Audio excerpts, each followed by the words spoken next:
The Guardian outrage over Rishi Sunak having private healthcare has reached a whole new level as we are now ready to expose their own hypocrisy.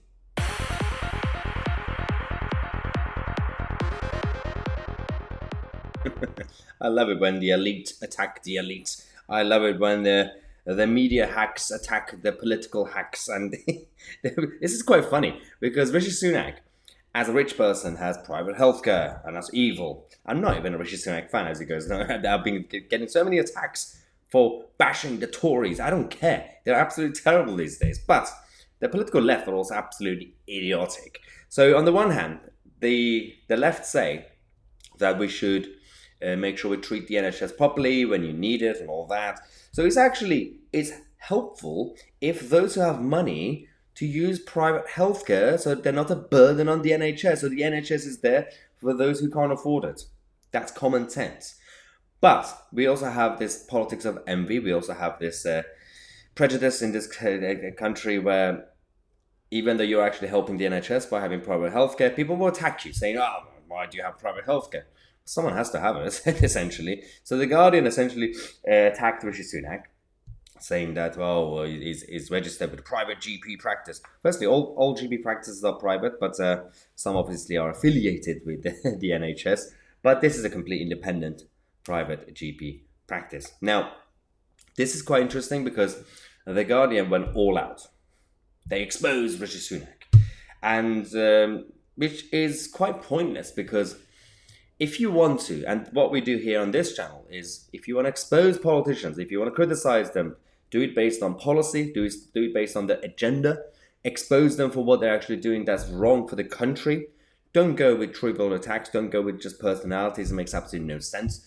And you're just creating a counterproductive culture, of a political culture.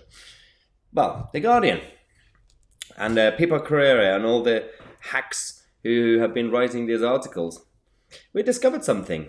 This is quite fascinating. On their website, when you try to get a job at The Guardian, they say, at The Guardian, we recognize the importance that our employees place on their long-term financial security, work and life balance, and health and well-being. We offer a range of benefits which we believe help support these requirements and continue to look for ways to offer more to our employees. And then when you scroll down, you see this.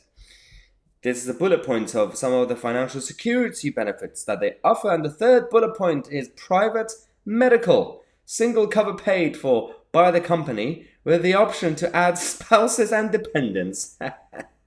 So, of course, they give a generous pension scheme. They got life insurance. They got income protection.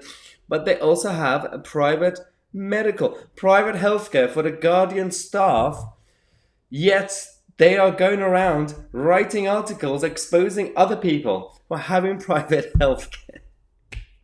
This is the clown world. This is a circus run by clowns. It is brilliant. When I find these stories, I just have to talk about it because on the one hand, we are talking about the hypocrisy of them, but we're also talking about the flaw in the system where the mainstream media hacks, they are essentially just wasting our time by not focusing and scrutinizing the establishment properly. Because they're all the same. They're all part of the establishment. Of course, they're not going to focus on the real questions, real issues. Is the Guardian going around to start an investigation on the migrant crisis? Of course, they're not going to do that. They're not interested in that. They have their own agenda. Now, speaking of agendas, let's take a quick break. I'm going to come back in half an hour. We're going to tell you about Nicola Sturgeon's new plot to leave the United Kingdom illegally without a referendum. Subscribe to the channel.